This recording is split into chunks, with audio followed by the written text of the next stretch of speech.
오늘 본문 말씀 같이 보도록 하겠습니다. 에베소서 1장 11절에서 14절까지의 말씀입니다. 한 절씩 교독하도록 하겠습니다. 제가 먼저 읽습니다. 하나님은 그리스도 안에서 우리를 상속자로 삼으셨습니다. 이것은 모든 것을 자기의 원하시는 뜻대로 행하시는 분의 계획에 따라 미리 정해진 일입니다. 그것은 그리스도께 맨 먼저 소망을 둔 우리로 하여금 하나님의 영광을 찬미하는 사람이 되게 하시려는 것이었습니다. 여러분도 그리스도 안에서 진리의 말씀 곧 여러분을 구원하는 복음을 듣고서 그리스도를 믿었으므로 약속하신 성령의 날인을 받았습니다. 이 성령은 하나님의 소유인 우리가 완전히 구원받을 때까지 우리의 상속의 담보이시며 우리로 하여금 하나님의 영광을 찬미하게 하십니다. 아멘. 여러분이 잘 아시는 대로 에베소 1장 3절에 보면 그리스도 안에서 하나님이 여러분에게, 예수님을 믿는 분들에게 하늘에 속한 모든 또는 온갖 신령한 복을 이미 과거 완료형으로 다 주셨다라고 기록합니다. 그러면서 우리가 받은 그 하늘에 속한 모든 그 온갖 신령한 복이 무엇인지를 하나씩 설명하는데 4절부터 14절까지가 그 이야기입니다. 그러면서 어떤 복을 받았고 그 복을 주신 이유는 무엇이다 라고 하는 형식으로 이 네 가지를 설명을 합니다. 잘 아시는 대로 첫 번째는 그리스도 안에서 하나님의 계획 가운데 여러분이 하나님의 자녀가 됐다는 것이고, 두 번째 복은 그리스도 안에서 여러분들이 죄사함을 받았다는 것이고, 세 번째 복은 하나님의 자녀가 되고 죄사함을 받은 하나님의 백성들에게 하나님 나라의 상속자가 되게 하셨다는 것이고, 네 번째 복은 이제 위에서 언급한 자녀 되게 하신 복, 죄사함의 복, 하나님 나라에서의 상속자가 되게 하신 이 복에 대한 약속들이 완전한 하나님의 나라에서 완전한 구원을 받아서 그 모든 것들이 여러분들이 소유가 될 때까지 보증으로 성령을 주셨다는 거예요. 그리고 그 보증으로 주신 성령은 그래서 여러분들을 돕고 여러분들을 인도하고 여러분과 함께 해서 여러분이 하나님 나라에 가서 이미 얻은 약속으로 받은 그 모든 것들을 누릴 수 있도록 역사하신다라고 하는 것. 이 네 가지를 에베소 1장은 하나의 형식을 담아서 이제 설명을 합니다. 제가 몇 주 전에 약속했죠. 이제부터 설교는 최대한 쉽게 짧게 하겠다고. 이게 너무 이제 깊이 안 들어가려고 그래요. 이제 이런 이야기들을.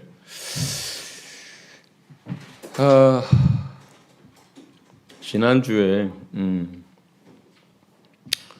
이제 그러니까 전전주 토요일 날 여기에 이제 물이 내려가지를 않고 하수가 막히고 문제가 생겨서 토요일 날 이제 업자를 불러서 그날 공사를 했어요. 근데 공사를 하는 와중에 간판집 1층이 거기가 뭐 싱크대도 없고 아무것도 없고 그래서 이거 하는 업자들은 거기를 신경을 안 썼고 거기에는 아무것도 없는 줄 알았고, 그런데 온갖 여러 가지 기계를 가지고 2층에서부터 하수구를 뚫으려고 다 해봤는데 안 됐어요.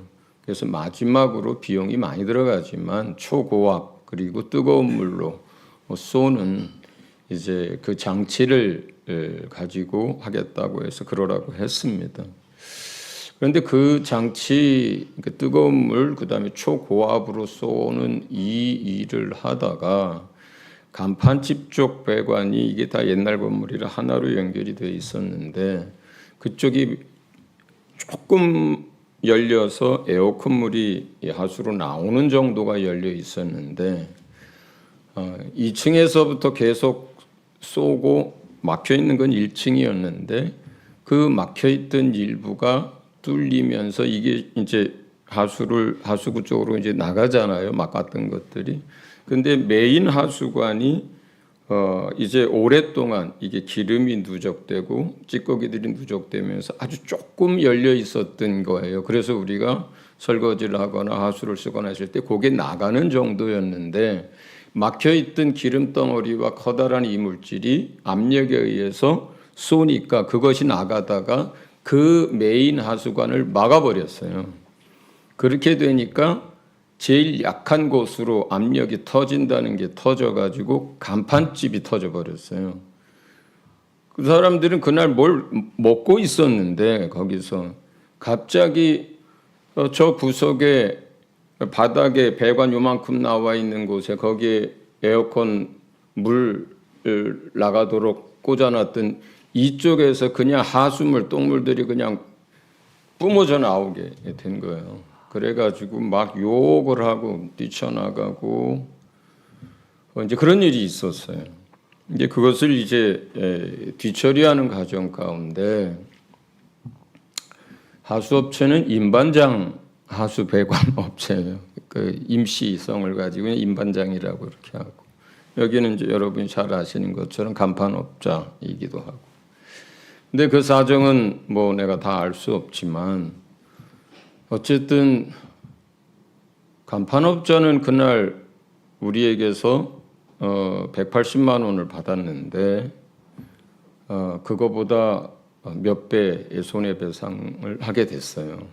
뭐 청소하는 데만 똥물이라고 안 하겠다 그래가지고 100만 원씩이나 주고 그 다음에 그 장판 다 갈아줬는데 또 어떤 뭐 청소하고 뭐 어떻게 하는 과정에서 이게 뭐 시트지니 뭐니 가구니 다 이제 영향을 받아가지고 그걸 다 버리게 되는데 그걸 다 배상해라 해가지고 몇백만 원이 들어갔는데 또 거기에다 몇백만 원 더 내놔라. 또 업자 쪽에서는 무슨 말을 하느냐. 우리가 그 정도까지 해줬으면 됐지. 그건 우리 못한다. 뭐 경찰을 부르네, 마네, 고소를 하네, 마네. 이제 이렇게 일이 커져버렸어요. 커져버렸어요. 근데 제가 이제 왜 이런 얘기를 꺼내냐면 그 임반장이라고 하는 사람은 이제 30대인 것 같은데 인상도 좋고 그 다음에 이제 말하는 것도 크리스찬처럼 하는 그런 식의 말투들이에요.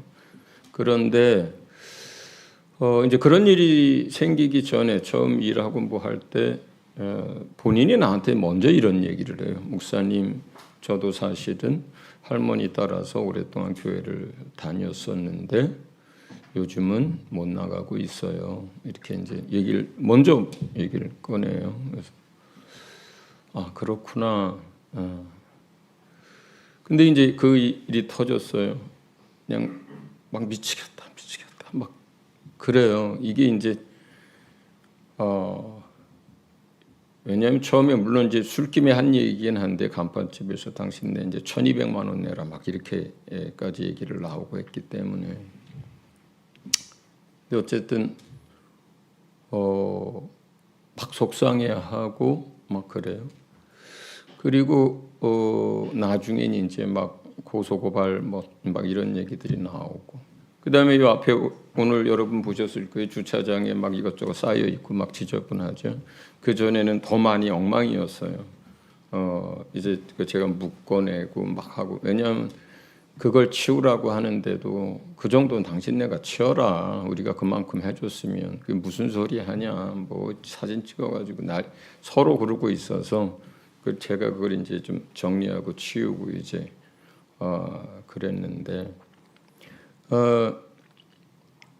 그러니까 그 앞에 있는 뭐 쓰레기건, 배상건 더 달라고 하는 것 해가지고 그쪽에서는 또 못한다고 하는 것, 이제 이런 가운데 이제 그 사람은 있어요.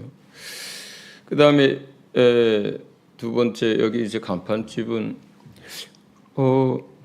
얼마 전부터 제가 왜 그럴까 그랬거든요. 근데 제가 여기 이사 올 때 여기 먼저 계시던 목사님이 그분 예수님 믿는 분이라고 들었거든요. 근데 그때는 서울에 사무실이 하나 있고 여기가 있었기 때문에 가끔 여기 내려와서 일을 하는 정도였어요. 자주 못 봤어요. 주일날은 당연히 일을 안 했고. 근데 얼마 전부터 주일날도 일을 하는데 아침부터 술판이에요. 근데 그 이후로 뭔 일일까 싶었는데 시간이 지나도 이렇게 술 먹는, 술에 취한 모습들을 자주 보게 됐어요. 그래서 마음에 교회를 다닌다고 했던 것 같은데 아니구나. 믿는다고 하는데 어떻게 된 거지? 그리고 저 사람 삶 가운데 무슨 어려운 일이 있나, 무슨 문제가 있나, 왜 이렇게 젊은 사람이 계속 아침부터 술 먹는 날이 많고 또 그러지? 좀 그런 생각을 갖고 있었거든요. 그런데 제가 여기다 내놓고 방치된 것들을 하나하나 좀 정리하고 묶어내고 하다가 그 요만한 나무로 만든 좀 허접한 그 책장 비슷한 것 안에 치우다가 오래된 성경 2권이 있더라고요. 개역 개정도 아니고 개역 성경, 그러니까 개역 개정 이전의 것. 손때가 좀 묻은 그 2권의 성경이 거기에 있더라고요. 그래서 요즘 아무도 그걸 안 보니까 그래서 그걸 내가 이제 버리면서 이제 그 두 사람을 생각을 했어요. 한 사람은 어렸을 때부터 꽤 오랜 동안 할머니를 따라 교회 다니고 또 교회 와서 일하다가 목사님을 만나니까 먼저 본인이 예전에 할머니 따라 오랫동안 신앙생활을 했었습니다. 근데 지금은 못 나가고 있습니다. 이렇게 얘기를 한 사람이고 또 한 사람은 내막은 잘 모르지만 오래된 성경 2권이 과거에는 손때가 묻어 있지만 지금은 보지도 않고 지금은 너무 오래돼서 펼쳐볼 수도 없는 성경이 어디 이제 책꽂이 저속 어디에 있다가 제가 이제 버리게 됐잖아요. 그 두 사람을 생각을 해보는 거. 그러면서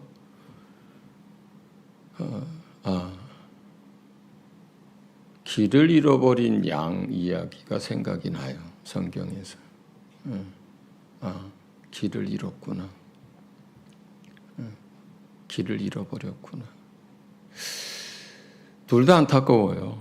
둘 다 마음이 제가 안쓰럽고 어찌됐든 그 임반장은 내년 초가 되면 이제 첫 아이가 태어납니다. 아버지가 돼요. 근데 참 열심히 하더라고요.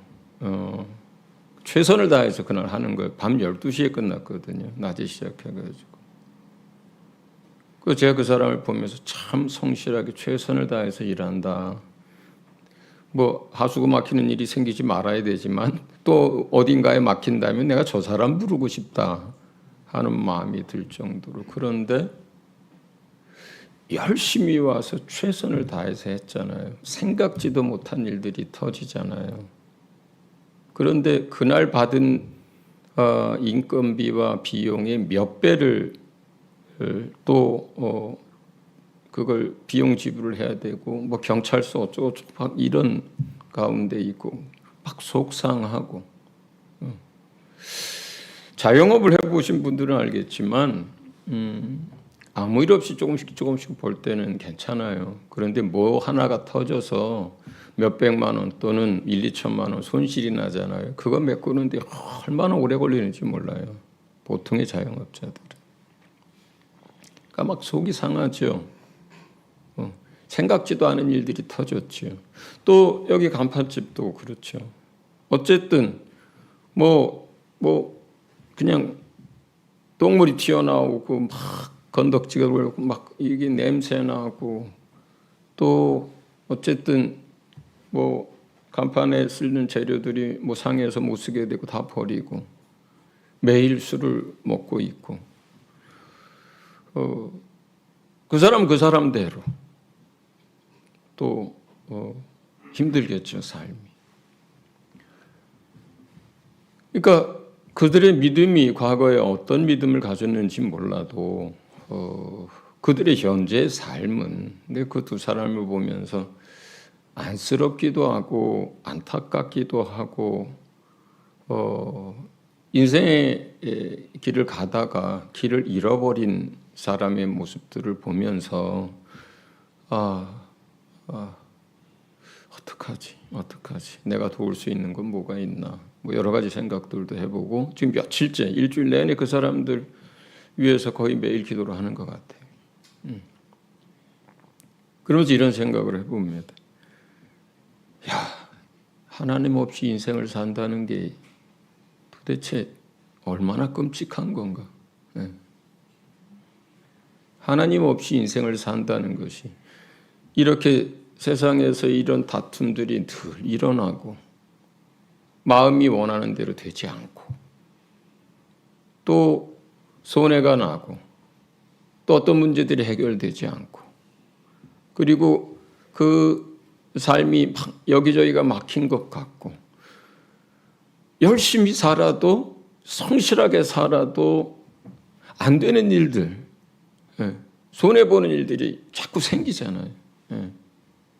예를 들어서 그 사람이 임반장이 대충 하고 그냥 돈이나 받고 챙기고 끝내려고 하고 하다 말고 이런 사람이라면 그래서 그렇다고 하지만 와서 낮에부터 밤 12시까지 내가 지켜봤거든요. 최선을 다하는 걸 봤거든요. 열심히 하는 걸 봤거든요. 저녁 때가 됐는데 아직도 일은 멀 것 같은데 밥을 좀 먹고 해야 되자고 하니까 지금 밥 먹을 정신이 없어요. 밥도 못 먹고 그런데 배고프고 그래서 허다못해 제가 저기 가가지고 맥도날드 햄버거 사다가 먹여가면서 일을 시켰어요. 근데 그렇게 열심히 최선을 다해서 해도 안 되잖아요, 세상에서는. 생각지도 않은 일들이 터지잖아요. 손해보는 일들이 생기잖아요. 속상한 일들이 계속 생기잖아요. 왜 아침부터 술판을 벌이겠어요? 왜 주일날도 오늘도 나와서들 뭘 하던데. 그래도 안 되잖아요. 요즘 주일날 일하는 사람들 많지 않잖아요. 먹고 살만하고 또 경영이 되고 그러면 주일날 일 안 하잖아요. 그리고 사람들이 주일날 안 한다 해도 다 이해하잖아요. 근데 그렇게라도 해야 되는 상황 속에서 또 술이 좋아서 먹는지 뭐가 속상해서 먹는지 몰라도 그러고 또 뭔가 느닷없이 뭔 일들이 생기고 얼마 전에는 한참을 쩔뚝거렸잖아요. 혼자서 사다리 타고 올라와서 간판 일하다가 떨어져가지고 다리가 부러져가지고 저희 왔을 때 한참을 목밤을 짚고 댕겼거든요. 안 되는 일들 너무 많습니다, 세상에. 여러분 알잖아요. 오늘 아침부터 메시지에 막 뜨더군요. 무슨 쿠팡에서 뭐가 어떻게 됐다고 정보가 유출됐다고 뜨고. 여러분 캄보디아 사건 뉴스 봐서 알잖아요. 이게 어디 사람 사는 세상이에요. 수천 명씩 수만 명씩 그런 삶을 살고 사람 잡아다가 장기 적출해서 팔아먹고 죽이고 이런 세상에 살잖아요. 여러분 하루에도 수도 없이 전화, 이상한 전화, 무슨 보이스피 끊임없이 이런 세상에 살잖아요. 그런 생각이 드는 거예요. 사람들은 하나님 없이 어떻게 인생을 살아갈까?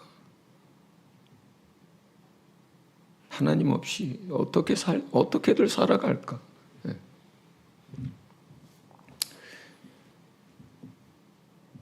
왜 믿음을 가졌었는데 그 믿음이 진실한 것인지 아니면 그냥 종교인으로서 잠깐 지나쳤던 건지 우리는 알 길이 없지만, 그러나 여기 간판집 사장님이나 그 임반장 그 하수구 업체 사장님이나, 근데 이 두 사람만의 문제가 아니잖아요. 지금 코로나 이전에부터 많은 사람들이 그랬는데 코로나19를 3년 지나면서 지금은 얼마나 많은 사람들이 공동체를 떠나고 얼마나 사람들이 예배 없는 삶을 살고 얼마나 많은 사람들이 임반장 같은 이야기를 하고 간판집 사장처럼 그냥 시간 지나서 이사할 때 성경 버리고 이런 삶을 살잖아요. 인생의 길도 잃어버리고, 그리고 믿음에 있어서도 경계선에 있거나 파산 직전에 있거나 이미 잃어버렸거나, 이런 사람이 너무너무 많아요. 정말 많습니다. 다행히 공동체가 견고하고 또 믿음이 있는 많은 사람들이 있는 공동체는 코로나 시대가 지나도 예배가 회복됐을 때 거의 90%, 100% 다 모임에 나오는 교회도 있지만 그런 숫자가 더 적습니다. 여러분, 전도하다 만난 이 동네에 어떤 교회들 얘기들도 들어봤잖아요. 코로나 이전에 30-40명 모이던 교회 10명쯤 나온다고. 제 주위에도 사업상으로 알든 이런저런 이렇게 알고 있는 사람들 가운데 여전도회 회장, 안수집사, 장로, 이렇게 또 모태신앙 이렇게 태어난 사람들 가운데 지금 교회 안 다니는 사람 많습니다. 많습니다.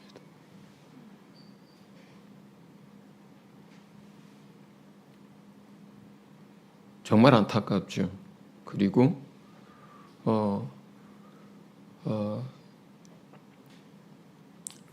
이 문제들을 해결을 하지 않으면 이런 변화들, 이렇게 교회 안에서 이제 많은 사람들이 공동체를 떠나고 시간이 지나면 예수님을 잊고 살게 되는 이러한 일들이 계속 일어날 거고 더 많아질 거란 말이에요. 그렇죠? 그런데 오늘 본문에서는 그런 얘기를 해요. 하나님의 자녀가 되고 죄사함 받은 백성들이 이 약속의 성령으로 날인을 받았다. 그 다음에 구원의 완성의 날까지 성령은 보증으로 주신 거고 그 역할을 하신다. 자, 그러면 어떤 사람들은 이런 얘기들을 합니다. 한번 구원받은 사람들 어떻게 하든지 하나님이 마지막까지 다 책임져, 걱정하지 마. 그러니까 이렇게 하고 말아요. 정말 그럴까요? 지나친 낙관적인 그리고 거의 맹목적 믿음에 가까운 절대적 예정을 믿는 사람들은 그렇게들 얘기들을 합니다. 근데 정말 성경도 다 그렇게 기록하고 있을까요? 또 하나는 예수 믿으면 그냥 성령 받은 거야. 그냥 그 성령을 받은 거고 그 성령은 날인, 보증 이런 개념이야. 그러니까 예수 믿어서 한번 구원받은 사람들은 결국은 구원받아. 그리고 성령이 그 안에서 역사해. 그냥 이렇게 또 가르치고 그럽니다. 근데 정말 그런가요? 정말 그냥 예수 믿으면 그냥 우리가 예수님 영접할 때 성령님도 우리 안에 그냥 들어오는 건가요? 그리고 성령 세례는 그냥 많은 사람들이 얘기하는 것처럼 성령 충만을 의미하는 걸까요? 오히려 그렇게 생각하는 사람이 그런 또 신학이나 교리를 가지고 있는 교단이 훨씬 더 많습니다. 훨씬 더 많습니다. 자, 우선 본문에서 이야기하는 거 간단하게 설명을 좀 더 하겠습니다. 자, 첫 번째는 약속하신 성령으로 날인을 받았다 이렇게 해요. 복음을 듣고 믿은 그래서 하나님의 자녀가 된 사람들에게 그 다음에 이제 약속하신 성령을 주셔서 그들에게 날인을 했고 또 그렇게 성령이 임했다는 것은 구원의 보증으로 주신 것이다. 이제 이렇게 돼 있어요. 자, 첫 번째 약속하신 이제 성령이라 그래요. 하나님 아버지께서 예수님을 믿는 사람들에게 주시겠다고 한 약속이 먼저 있었다는 거예요. 성령을 주시겠다는 약속이 먼저 있었다는 거예요. 그래서 오순절날 사도행전 2장에 보면 사도 베드로가 본인들이 성령을 받고 나서 충만함을 받은 상태에서 이 일을 설명할 때 그 아버지께서 한 그 약속을 제일 먼저 사람들에게 얘기합니다. 그게 이제 사도행전 이제 2장에 나오는데 그 전에 예수님이 이 이야기를 먼저 하셨어요. 아버지의 약속에 대해서 사도행전 1장 4절 5절을 먼저 읽어봅니다. 여러분 다 잘 아시는 것들이에요. 같이 읽습니다. 시작. 예수께서 사도들과 함께 잡수실 때에 그들에게 이렇게 분부하셨습니다. 너희는 예루살렘을 떠나지 말고 내게서 들은 아버지의 약속을 기다려라. 요한은 물로 세례를 주었으나 너희는 여러 날이 되지 않아서 성령으로 세례를 받을 것이다. 그러니까 지금 에베소서 1장에서 약속의 성령으로 날인을 받은 이 말은 그 약속은 아버지께서 한 약속을 말하는 거고요. 그 다음에 이 아버지께서 한 약속은 예수 믿는 사람들이 성령으로 세례를 받게 될 것에 대한 거예요.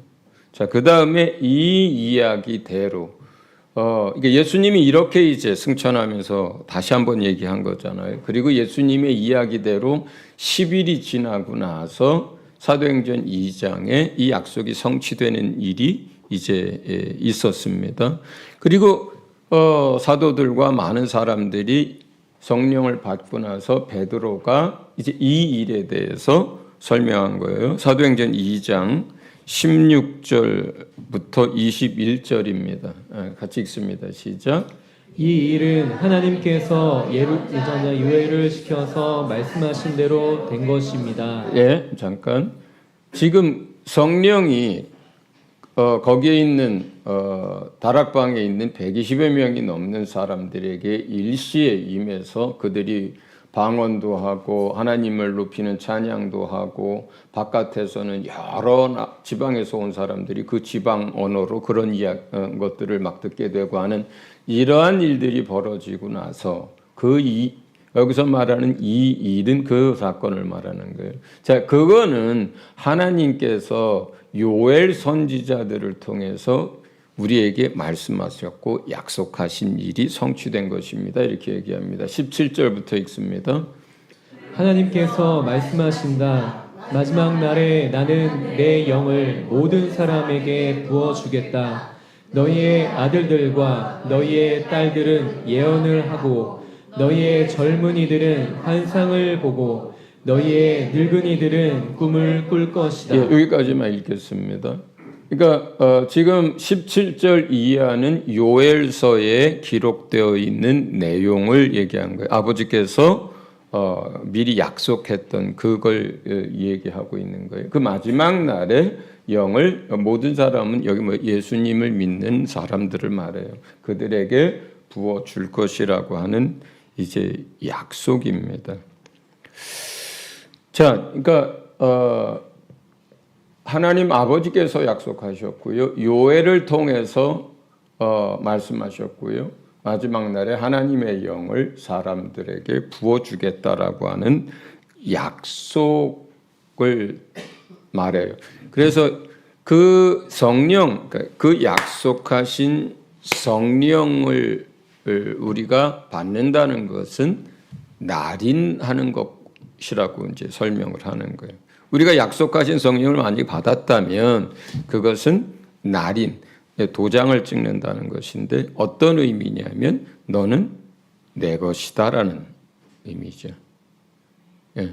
그러니까 서부영화 같은 데 보면 그 목장주가 나름대로의 그 쇠로 만든 문양들, 집안 따라 문양들이 있죠. 그걸 불에 달구어서 소 엉덩이에다 이렇게 하고 찍으면서 도장을 찍잖아요. 뭐 이건 내 거다. 이거 우리 집안 거다. 이런 뜻이잖아요. 그러니까 약속하신 성령을 믿는 사람들이 받았다라고 하는 것은 너는 내 거야라고 하는 의미예요. 예수님의 기업이야. 예수님의 소유야. 아버지의 아들이야. 라고 도장을 찍어 놓은 거예요. 이건 바뀌어지질 않아요. 바뀌어질 수 없는 거예요. 그렇게 해서 이제 약속하신 성령이 이 성도들 안에 임하면 하나님이 너는 내 거야라고 도장 찍어준 사람들이 바로 너희들이다. 자, 그런데 그렇게 도장을 찍은 사람들 너희 안에는 너희 안에 임한 그 성령이 역사해서 구원의 완성에 이를 때까지 너희를 도울 거고 인도할 거고 너희를 지켜줄 거야 라고 하는 게 이제 네 번째란 말이에요. 자, 예수님은 마지막 날 잡히시기 전날 밤 많은 이야기들 가운데 중요한 주제 하나가 이 이야기였어요. 이제 성령에 대한 이야기였어요. 예수님이 아버지께로부터 와서 아버지께로 다시 올라간 다음에 내가 아버지께서로부터 성령을 받아서 너희에게 부어줄 건데 그 성령이 너희 가운데 어떤 의미이고 어떤 일을 할 거고 어떤 분이라는 설명을 마지막 날 이제 자세하게 설명을 하죠. 자, 뭐 시간은 없지만 몇 구절이라도 좀 읽어보겠습니다. 요한복음 14장 15절부터 20절, 26절 한번 읽어보겠습니다. 읽습니다. 시작. 너희가 나를 사랑하면 내 계명을 지킬 것이다. 내가 아버지께 구하겠다. 그리하면 아버지께서 다른 보혜사를 너희에게 보내셔서 영원히 너희와 함께 계시게 하실 것이다. 네, 거기까지 일단. 그러니까 예수님이 아버지께 구해서 받아서 예수님을 믿는 사람들한테 부어주는 거예요. 그런데 다른 보혜사라 그래요. 왜냐하면 본인 자신이 보혜사시거든요. 보혜사라고 하는 건 돕는 자, 상남자, 위로자, 변호자 이런 의미들을 갖고 있는데 제자들 가운데 예수님이 계실 때 예수님이 그러한 역할을 하는 보혜사였는데 예수님이 부활승천해서 아버지께로 가고 나면 너희들끼리만 남잖아요. 그런데 고아처럼 너희를 내버려 두지 않고 내가 아버지께 그 보혜사의 일을 내가 너희 가운데서 했던 같은 일을 할 성령을 너희한테 부어주겠다는 이야기잖아요. 그리고 그 성령이 임하면 너희와 영원히 너희와 함께 할 거라는 거잖아요. 그 다음 읽어보세요. 17절. 시작. 그는 진리의 영이시다. 세상은 그를 보지도 못하고 알지도 못하므로 그를 맞아들일 수가 없다. 그러나 너희는 그를 안다. 그것은 그가 너희와 함께 계시고 또 너희 안에 계실 것이기 때문이다. 나는 너희를 고아처럼 버려두지 아니하고 너희에게 다시 오겠다. 네. 그러니까 지금 그런데 그 성령님은 보혜사 성령님은 진리의 영이라는 거예요.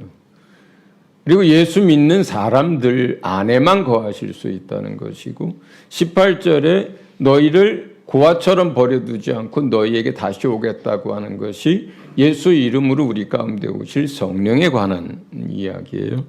자, 그 다음에 15장 26절을 좀 보겠습니다. 15장 20 시작. 내가 아버지께로부터 너희에게 보낼 보혜사 곧 아버지께로부터 오시는 진리의 영이 오시면 그 영이 나를 위하여 증언하실 것이다. 그 성령이 보혜사 성령이 우리 안에 오셔야 예수님을 사람들한테 소개하고 전도하는 일들을 할 수 있어요. 그 다음에 16장 7절 읽습니다. 7절. 저건 26절 아니에요. 일단 그냥 읽겠습니다. 26절 시작. 그러나 내가 너희에게 진실을 말하는데 내가 떠나가는 것이 너희에게 유익하다. 내가 떠나가지 않으면 보혜사가 너희에게 오시지 않을 것이다. 그러나 내가 가면 보혜사를 너희에게 보내주겠다. 네, 그 다음 7절. 그러나 내가 너희에게 아니, 그 다음 이게 7절에 자, 그 다음 거 12절부터 시작. 아직도 내가 너희에게 할 말이 많으나 너희가 지금은 감당하지 못한다. 그러나 그분 곧 진리의 영이 오시면 그가 너희를 모든 진리 가운데로 인도하실 것이다. 그는 자기 마음대로 말씀하지 않으시고 듣는 것만 일러주실 것이요 앞으로 올 일들을 너희에게 알려주실 것이다. 그러니까 그가 진리의 영이시기 때문에 그분이 우리 안에 오셔야 모든 진리를 우리로 하여금 깨닫게 하고 이해하게 해주고 그리고 우리를 그런 말씀으로 인도하는 삶을 살 수 있도록 그렇게 이제 역사를 합니다. 그러니까 예수님이 잡히시던 날 밤에 이야기를 계속 하셨어요.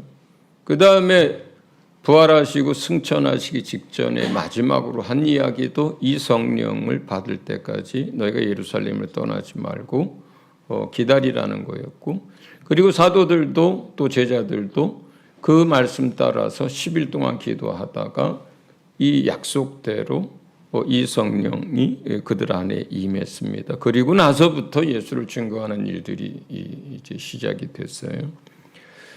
자, 그런데 이제 그게 예루살렘에서만 그런 게 아니라 또 사도행전에 똑같은 일이 3번이 기록이 되는데 그 3번만 있었던 일이 아니라 사도 시대에는 이건 아주 당연한 코스예요. 예수 믿는 사람들에게.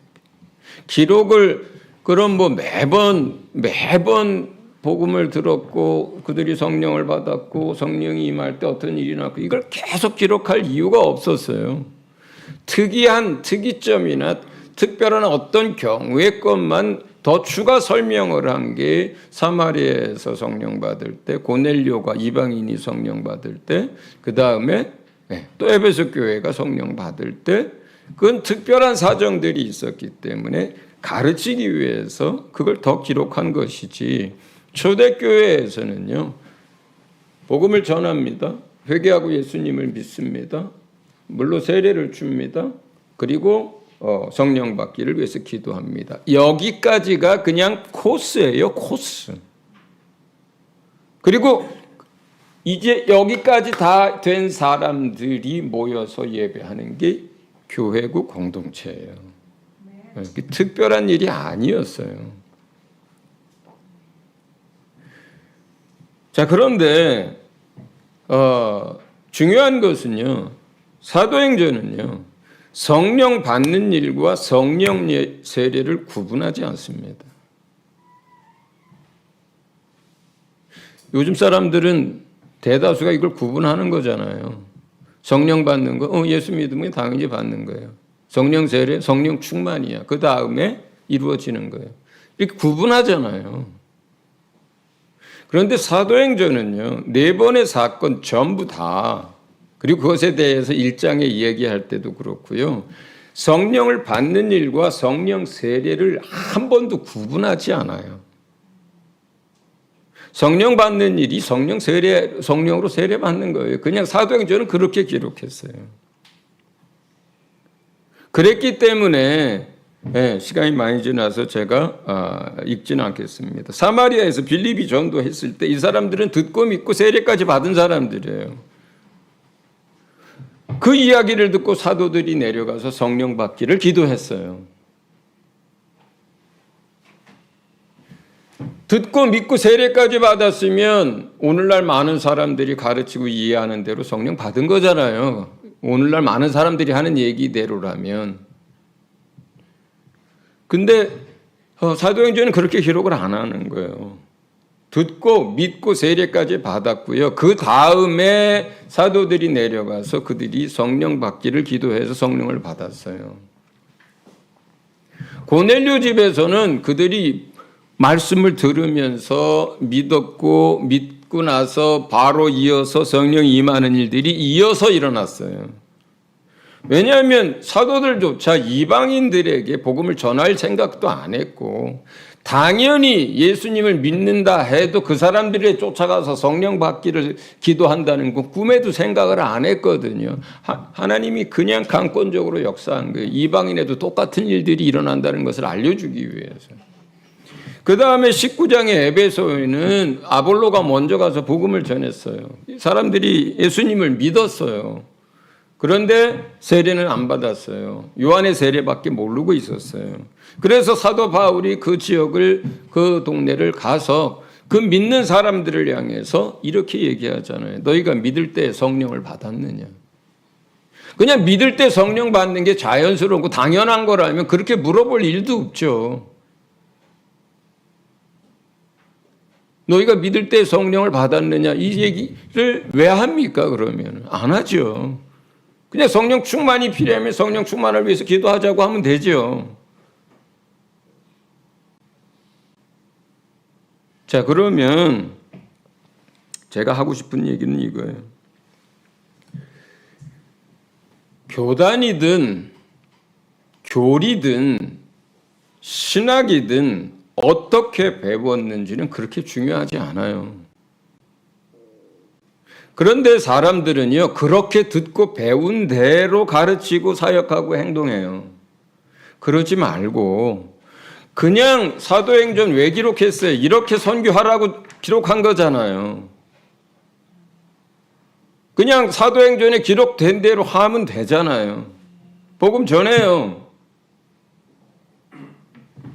그 사람들이 예수님 받아들여요? 그러면 물세례를 먼저 주든지 나중에 주든지 어쨌든 예수 믿은 사람들이 생겼어. 그러면 그 다음에 그냥 성령 받기를 기도하면 되잖아요. 이게 사도행전에 기록된 대로 하면 되잖아요. 왜 자꾸 어떤 교리화 시키려고 하고 그들이 정리를 해서 그것을 못 박으려고 하고 경험한 사람, 못 경험한 사람 각각 자기 경험대로 그렇게 하지 말고 그냥 성경에 기록된 대로 하면 되잖아요. 예. 복음 전하고 그들이 회개하고 예수님 믿으면 성령 받기를 기도하면 되잖아요. 그러면 되는 거 아니에요. 뭐가 더 필요하겠어요. 예. 왜 성경대로 안 하고 자꾸 신학대로 하려고 하고 자기 교단에 있는 멋대로 자꾸 하려고 그래요. 그렇죠?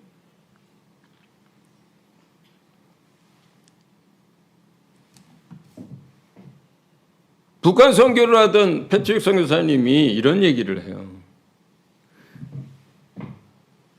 북한에서 몰래 나왔든 도장을 받고 합법적으로 장사하러 나왔든 간에 이 사람들을 모아서 복음을 전합니다.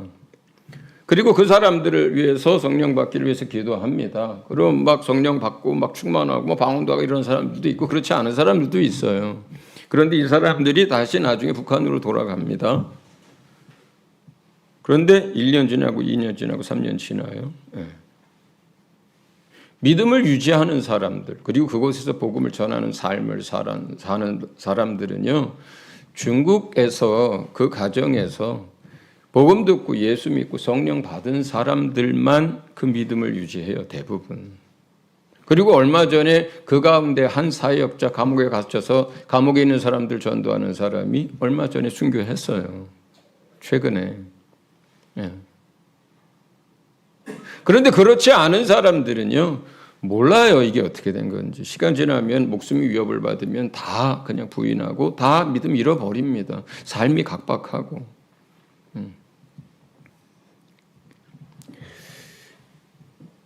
가장 중요한 게 있어요. 예수 믿는 사람들에게. 딱 두 가지로 제가 설명을 해드리자면, 첫째는 그냥 사도행전에 있는 대로 예수 믿은 다음에 성령 받기를 기도하는 거예요. 그래서 성령 받는 거예요. 첫째가. 둘째는 공동체예요. 공동체. 이 둘 중에 하나만 안 돼도 나중에 이 사람들이 어떠한 삶을 살지 보장이 없어요. 어떻게 배웠든 어떤 신학을 가졌든 상관없이요. 수많은 사람들이 공동체 떠나고 예수 믿는 거 잊어버리고 그냥 삽니다. 수많은 사람들이. 모태신앙으로 태어났든 교회에서 직분을 가졌든 몇십 년 생활했든 상관없이 다 똑같아요. 또 많은 사람들은 그래도 종교 생활을 하면서 교회에 붙어있는 사람들도 많이 있죠. 자, 예수 믿는 사람에게 가장 중요한 것 두 가지입니다. 보혜사 성령을 구해서 받는 것, 첫째. 둘째, 공동체와 함께하는 것. 사진 하나 보여주세요. 사진 하나 보여주세요. 네.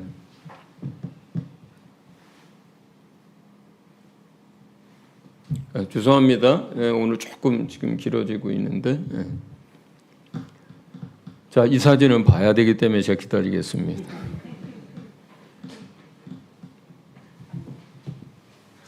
왜 사진이 안 올라올까요? 저는 끝까지 기다리겠습니다.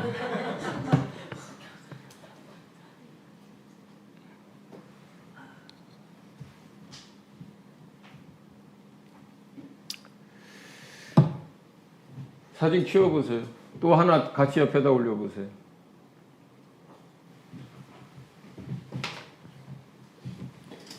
여러분, 저는 농사꾼의 자식으로 태어났고, 그리고 지금도 농장을 운영하고 있어서 잘 알아요. 자, 이게 뭐예요? 이거는 나무 기둥이에요. 기둥 옆에 이렇게 삐죽삐죽 하나씩 나오는 것들이 있어요. 그 다음 사진 하나 보세요. 기둥이에요. 기둥 옆에 이렇게 하나씩 나오는 것들이 있어요. 교회가 없고 공동체가 없어도요, 예수님 안에 붙어 있을 수 있습니다. 그런데 저 옆에 있는 이런 거는요, 이게 다 가지 끝에서 나오는 잎들이고, 이렇게 해야 무성해지고 여기서 열매가 맺혀요.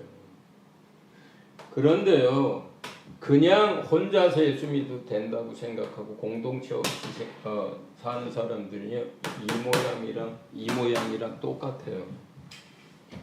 이거는요, 크게 자라지 못해요.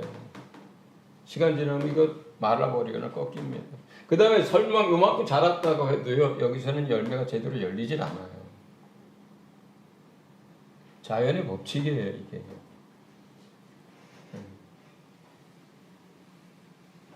교회 없으면 어때? 교회는 다 이런저런 부서술도 많고, 요즘 뭐 제대로 된 교회가 어디 있어? 나 혼자서도 예수 잘 믿을 수 있어.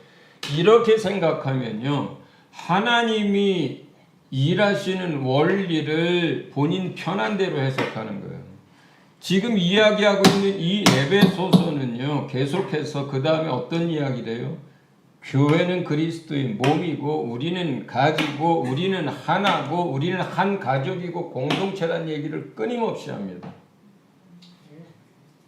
그 안에서, 공동체 안에서 가지가 자라고요. 가지 끝이 계속 또 뻗어나가고요. 잎사귀가 나고 거기서 열매가 맺히는 거예요. 네. 공동체 없이 이 기둥에 그냥 붙어 있을 수는 있는데요, 이 자라는 데는 명확한 한계가 있고, 열매를 맺고 거두는 데도 명확한 한계가 있어요. 네. 보혜사 성령을 구해서 받아서 그 성령이 진리의 영이고 또 증거의 영이고, 우리 가운데 자라가게 하고 인도하고 깨닫게 하고 우리를 위해서 기도하고, 우리가 잘못했을 때 양심의 가책을 받게 하고 거울이 돼서 보여주고, 그리고 뭘 어떻게 해야 되는지 감동으로 말씀으로 계속 역사해야만 그리고 그것이 공동체 안에서 이루어져야 보증이라는 의미가 말이 되는 거예요, 그게. 공동체 안에서 한 가지로 가족으로 설계하셨는데 공동체를 떠나서 기둥에 붙고 그러면 충분하다고 하거나, 예수 믿으면 그냥 영접할 때 성령 받은 거야. 구하긴 뭘 구해, 됐어. 그리고 이렇게 우리가 예수 믿고 죄사함 받고 자녀 됐고, 그리고 그냥 그때 성령이 다 들어왔으니까 우리는 중간 과정 대충 살아도 마지막 날에 우리 다시 하나님께서 돌아오게 하고 다 구원해줘, 걱정하지 마. 이렇지 않다는 거예요. 이게 그냥 사도행전에서 한 대로 해야 하는 거예요. 복음 전해야 하고요, 회개하고 예수 믿어야 하고요, 그리고 그런 사람들을 성령 받기를 구해야 하고, 그러면 약속하신 일이고 주님이 더 원하고 아버지께서 더 원하시기 때문에 그 약속 따라 거듭난 사람들이 구하면 그들에게 반드시 줍니다. 누가복음 11장 마지막으로 읽어봅니다. 같이 읽습니다. 시작.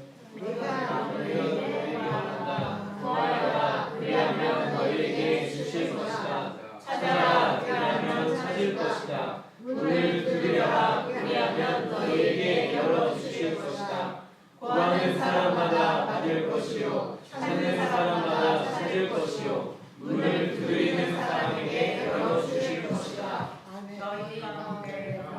아버지가 된 사람으로서 아들이 생선을 달라고 하는데 생선 대신에 뱀을 줄 사람이 어디 있으며, 달걀을 달라고 하는데 전갈을 줄 사람이 어디에 있느냐.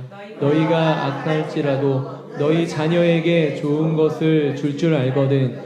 하물며 하늘에 계신 아버지께서야 구하는 사람에게 성령을 주시지 않겠느냐. 제가 여러분 성경 해석이 중요하다. 그리고 하나의 문단이 중요하다, 이런 얘기를 자꾸 했습니다. 물론 해석하는 여러 가지 방법 중에 중요한 한 가지를 얘기하는 거예요. 그리고 그 이야기는 신대원에서도 해석학 가르치는 분들이 다 하는 이야기예요. 저만 하는 이야기가 아니라. 자, 그러면 지금 이 문단에서, 이 9절에서 13절에서 한 가지의 주제가 있어요. 그리고 핵심 메시지가 있습니다. 뭐가 핵심 메시지예요? 이거요. 이 얘기 하려고 한 거예요. 그게 핵심 메시지예요. 옛날에 버스 정거장 천막에도 써져 있고 어디에도 써 있고 어디에도 써 있는 대로 구하라, 찾아라, 두드려라. 이게 핵심 메시지가 아니에요. 그거는 마지막 이 얘기 하려고 앞서서 한 이야기예요. 그러면 이 얘기 뭐예요, 지금? 너희가 성령 받기를 구하고 성령 받기를 위해서 두드리고 성령 받기를 원한다면 당연히 준다는 얘기를 하는 거예요. 왜냐하면 예수님이, 하나님이 더 원하시니까, 이게 하나님의 뜻이니까. 그러니까 구하라는 거예요. 그러면 준다는 거예요. 예. 당연히 준다는 거예요. 예수님도 그렇게 얘기한 거예요. 사도들도 그렇게 가르치는 거예요. 특별해서 받는 것도 아니고 자격 조건이라고는 예수 믿는 거 하나밖에 없어요. 여러분, 가장 중요한 두 가지가 이거예요. 예수 믿은 사람에게 보혜사 성령을 받고 성령의 충만함을 받고 그분의 인도함을 받으면서 사는 것. 둘째, 공동체예요. 공동체. 그래야 여러분의 자식이 그래야 보증을 가진 사람이에요. 누가 보증해 준 거예요? 하나님이 보증해 준 거예요. 하나님이 보증했으면 반드시 이루시죠. 예. 그래야 여러분이 받은 약속, 그래야 여러분이 바라고 원하는 것, 완전한 구원, 완전한 상속, 완전한 하나님의 나라가 성취되는 거예요. 예. 그렇지 않으면 책장 속에 쌓아놨던 오래된 성경 이사가면서 버리게 되는 사람들이 생기는 거예요. 그렇지 않으면 저도 옛날에는 그랬어요. 이렇게 말하고 그리고 오늘도 하나님 없이 좌충우돌하면서 고민하고 염려하고 스트레스 받고 싸우고 해결할 수 없는 가운데서 좌절하고 그러고 하루하루 사는 인생이 되는 거예요. 하나님이 계시다면 그리고 믿음 안에 있다면 공동체 안에 있다면 여러분 안에 성령이 계시다면 그렇게 염려하지 말라고 하죠. 예. 주님을 의지하고 주님께 기도하고 주님이 도우실 거라고 하시잖아요. 그렇죠? 예. 여러분 기억하시기 바랍니다. 예. 예수 믿는 사람들에게 가장 중요한 것. 보혜사 성령을 받아서 너는 내 것이라 인침을 받고 그 보혜사 성령이 그들 안에서 역사해서 우리가 약속으로 받은 모든 것 완전히 성취될 때까지 하나님이 역사하시도록 하는 겁니다. 그리고 그 일은 어디에서 해요? 공동체 안에서 이루어지도록 설계하셨다는 거예요. 할렐루야. 네. 제가 기도하겠습니다. 하나님, 우리가 예수님을 믿고 하나님의 자녀가 되고 그 나라의 백성이 되고 그 나라에서 얻을 상속에 대하여 약속으로 이미 받게 해주신 것을 인해서 진심으로 감사를 드립니다. 이제 우리가 주님이 원하시고 약속하셨던 대로 보혜사 성령을 받고 또 충만한 가운데 그 성령의 인도함을 받는 삶을 살 수 있도록 도와주시옵소서.